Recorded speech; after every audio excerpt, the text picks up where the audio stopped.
কোনো কথা নাই, জুতা দিয়া ফিটাইবেন, পারবেন তো ইনশাআল্লাহ? জুতা দিয়া ফিটাইবেন, জুতা দিয়া। গতকালকে একটি ভিডিও দেখে আমি অবাক হয়ে গিয়েছি।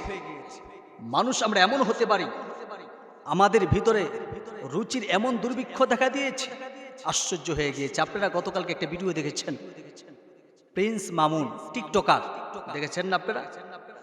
এই ছেলে যখন এক জায়গায় গিয়েছে, সেখানে কিছু মানুষ তাকে দেখার জন্য উপচে পড়া ভিড়। নাউজুবিল্লাহ। যে ছেলের চরিত্র ভালো না, টিকটকার, আপনারা দেখেছেন, তার সাথে একটা মেয়ে থাকে লায়লা, মার বয়সে। বয়স নিয়ে আমার কোনো সমস্যা নাই, তবে আমি বলতে চাই, এই যে লায়লা তার সাথে থাকে, এই মেয়েটা তার সাথে বিবাহ হয়েছে কিনা, তারা স্বামী স্ত্রী কিনা, এই পর্যন্ত কোনো মিডিয়া প্রমাণ করতে পারে না। এই লায়লাও বলে না সে আমার স্বামী, আর এই প্রিন্স মামুনও বলে না সে আমার স্ত্রী। এইভাবে তারা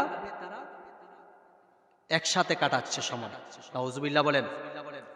মাঝে মাঝে আবার মামুন লায়লাকে মারে, লায়লাও মামুনকে মারে, মাইরা একেবারে নাক মাক ফাটায় না।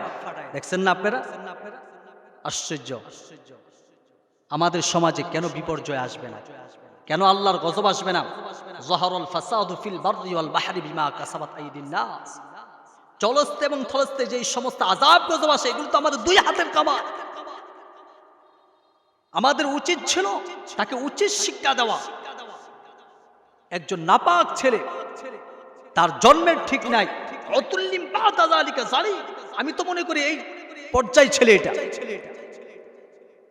বিয়ে হয় নাই, মাসকে মাস বছরকে বছর এক মেয়েকে নিয়ে থাকতেছে, জাতির সামনে সে তার পার্টনার বলে আমাদেরকে বিভিন্ন ব্যাখ্যা দেয়।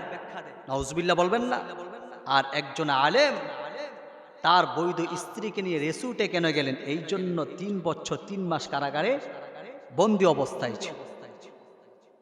আর তারা ওপেনে আকাম কোকাম করবে, আর আপনারা বলতেছেন আল্লাহ কেন বৃষ্টি বন্ধ রাখবে, আল্লাহ কেন আমাদের উপর আযাব গজব চাপিয়ে দেয়? কারণ তো এইটাই, আপনি নামাজ পড়েন, আপনার বাড়ির পাশেই তো টিকটকার। এজন্য আসুন আমরা যুব সমাজকে সচেতন করব। আর বিশেষ করে এই সমস্ত টিকটকার যেখানে আসবে, সেখানে কোনো কথা নাই, কোনো কথা নাই, জুতা দিয়া ফিটাইবেন, পারবেন তো ইনশাআল্লাহ? জুতা দিয়া ফিটাইবেন, জুতা দিয়া।